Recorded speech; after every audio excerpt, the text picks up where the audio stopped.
नमस्कार साथियों, एक बार फिर से आपका स्वागत है हमारे चैनल में।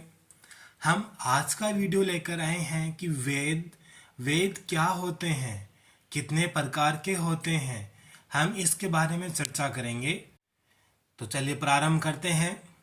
वेद हमारे प्राचीन भारत के पवित्र साहित्य हैं जो हिंदुओं के प्राचीनतम और आधारभूत धर्म ग्रंथ भी हैं।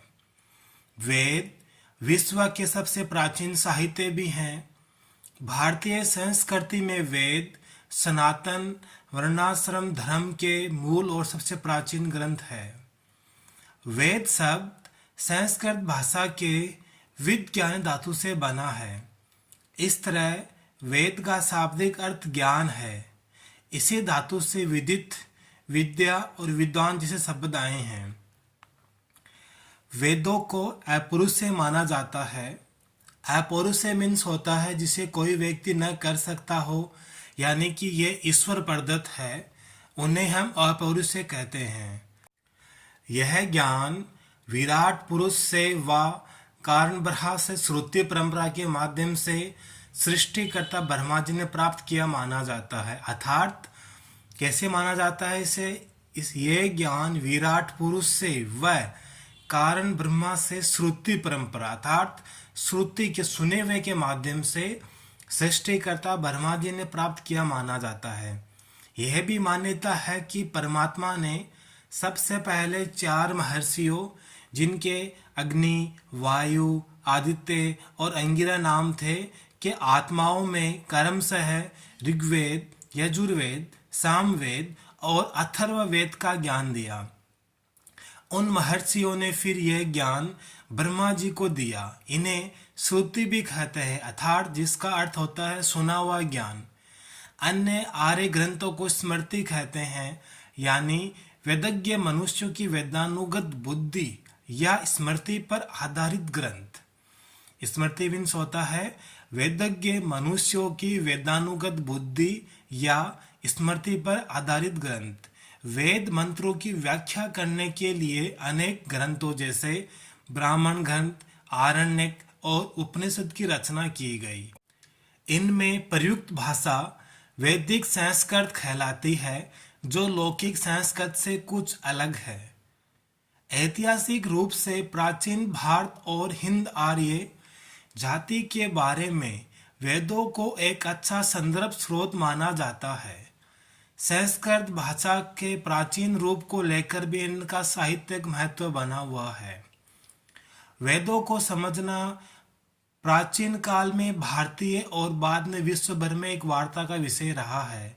इसको पढ़ाने के लिए 6 अंगों शिक्षा, कल्प, निरुक्त, व्याकरण, छंद और ज्योतिष के अध्ययन और वेदों के उपांगों, जिनमें 6 शास्त्र, पूर्व मीमांसा, वैशेषिक, न्याय, योग, सांख्य और वेदांत व 10 उपनिषद ईश, कैन, खंड, पर्सन, मुंडक, मांडुक्य, ऐत्रेय, तैत्तिरीय, छांदोग्य और बृहदारण्यक के आते हैं। प्राचीन समय में इनको पढ़ने के बाद वेदों को पढ़ा जाता था। प्राचीन काल के वशिष्ठ, शक्ति, पराशर, वेदव्यास, जैमिनी, याज्ञवल्क्य और कात्यायन इत्यादि ऋषियों को वेदों के अच्छे ज्ञाता माना जाता है। वेद सबसे प्राचीन पवित्र ग्रंथों में से हैं। संहिता की तारीख लगभग 1700 से 1100 ईसा पूर्व और वेदांग ग्रंथों के साथ साथ संहिताओं की प्रतियोगिता कुछ विद्वान वैदिक काल की अवधि 1500 से 600 ईसा पूर्व मानते हैं, तो कुछ इससे भी अधिक पूर्व को मानते हैं। वेदों के बारे में यह मान्यता भी प्रचलित है कि वेद सृष्टि के आरंभ से हैं और परमात्मा द्वारा मानव मात्र के कल्याण के लिए दिए गए हैं। वैदिक काल में पुस्तकों को तार के पेड़ के पत्तों पर लिखा जाता था। पांडुलिपि सामग्री, जिसे वृक्ष की छाल या ताड़ के पत्तों की तात्कालिक प्रकृति के कारण जीवित पांडुलिपियां शायद ही कुछ 100 वर्षों की उम्र पार कर पाती है। संपूर्णानंद संस्कृत विश्वविद्यालय का 14वीं शताब्दी से ऋग्वेद पांडुलिपि है। हालांकि नेपाल में कई पुरानी वेद पांडुलिपियां हैं जो 11वीं शताब्दी के बाद से हैं। प्राचीन काल से भारत में वेदों के अध्ययन और व्याख्या की परंपरा रही है। वैदिक सनातन वर्णाश्रम हिंदू धर्म के अनुसार वैदिक काल में ब्रह्मा से लेकर वेद व्यास तथा जैमिनी तक के ऋषि मुनियों और दार्शनिकों ने सप्त प्रमाण के रूप में इन्हीं को माना है और इनके आधार पर अपने ग्रंथों का निर्माण भी किया है। पराशर, कात्यायन, याज्ञवल्क्य, व्यास, पाणिनि आदि को प्राचीन काल के वेद वेता कहते हैं। वेदों के विदित होने यानी 4 ऋषियों के ध्यान में आने के बाद इनकी व्याख्या करने की परंपरा रही है। अतः फलस्वरूप एक ही वेद का स्वरूप भी मंत्र, ब्राह्मण, आरण्यक, उपनिषद के रूप में 4 ही माना गया है। इतिहास, पुराण आदि महान ग्रंथ वेदों का व्याख्यान के स्वरूप में रचे गए हैं। प्राचीन काल और मध्य युग में शास्त्रार्थ इसी व्याख्या और अर्थांतर के कारण हुए हैं। मुख्य विषय देव, अग्नि, रुद्र, विष्णु, मरुत, सरस्वती इत्यादि से शब्दों को लेकर हुए हैं। वेदों में मानव की हर समस्या का समाधान है।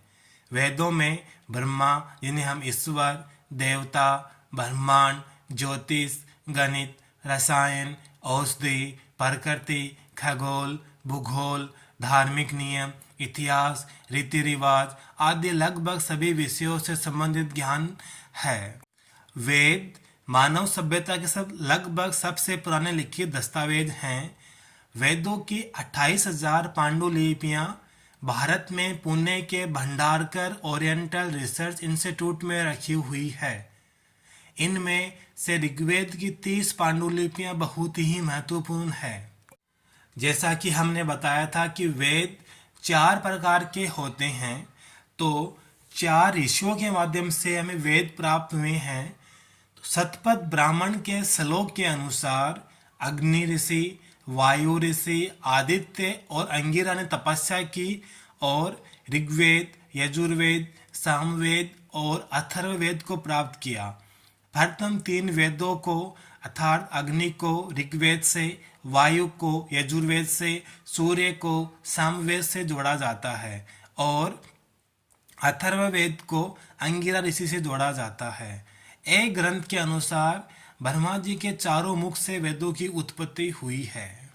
अब हम अगले वीडियो में एक एक ग्रंथ के बारे में पढ़ेंगे, उन्हें विस्तार से जानने का प्रयास करेंगे।